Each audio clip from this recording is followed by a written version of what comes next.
किसी इलाके में कहत साली थी और जानवर सब कुछ खाकर फारिग हो गए थे।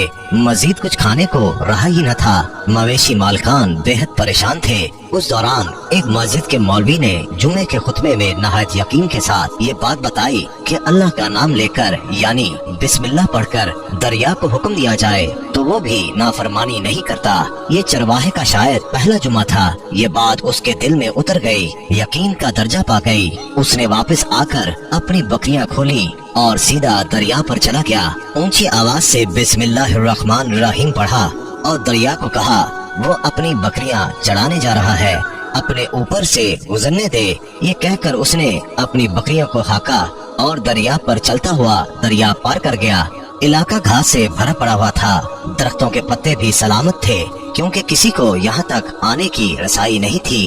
अब तो ये उसका मामूल बन गया कि वो बकरियां पार छोड़कर वापस आ जाता और शाम को जाकर बकरियां वापस ले आता। उसकी बकरियों का वजन दुगना चुगना हो गया।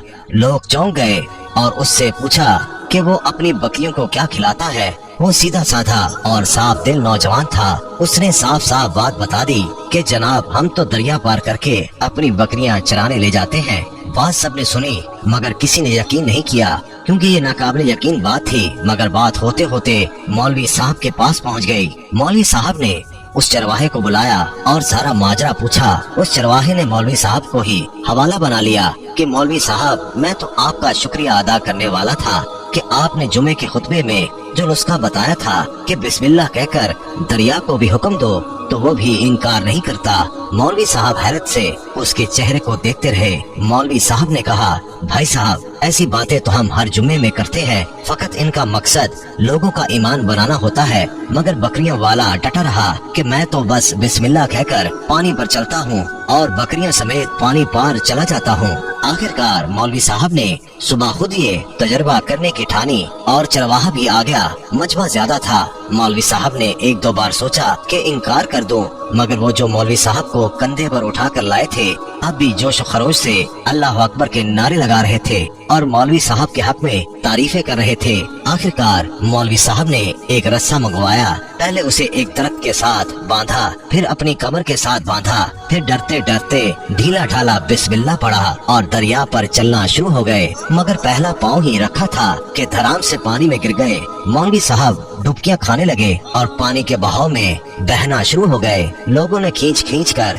बाहर निकाला। मौलवी साहब की इस हरकत ने चरवाहे को परेशान कर दिया कि मौलवी साहब की बिस्मिल्लाह को ये क्या हो गया है, क्योंकि उसका ये रोज का मामूल था। उसके अपने यकीन में कोई फर्क ना आया। उसने बिस्मिल्लाह कहकर बकरियों को पानी की तरफ इशारा किया और खुद उनके पीछे चलता हुआ पार छोड़कर वापस भी आ गया। लोग उसे वली अल्लाह समझ रहे थे और उसके हक में नारे लगा रहे थे, मगर वो सबसे बेनियाज सीधा साधा इंसान था। वो मौलवी साहब के पास पहुंचा और कहा मौलवी साहब मैं आपकी बिस्मिल्लाह की तारीफ से काफी परेशान था, मगर पानी पर चलते हुए मुझे आपकी बिस्मिल्लाह की बीमारी का पता चल गया। उस चरवाहे ने दरख्त से बंधी रस्सी की तरफ इशारा किया और कहा मौलवी साहब ये है आपकी बिस्मिल्लाह की बीमारी। आपकी बिस्मिल्लाह की बरकत को ये रस्सा खा गया। आपको अल्लाह और बिस्मिल्लाह से ज्यादा उस रस्से पर भरोसा था, लिहाजा अल्लाह ने भी आपको रस्सी के हवाले कर दिया। मौलवी साहब आप भी कमाल करते हो। मैंने आपके मुंह से सुना और यकीन कर लिया और मेरे अल्लाह ने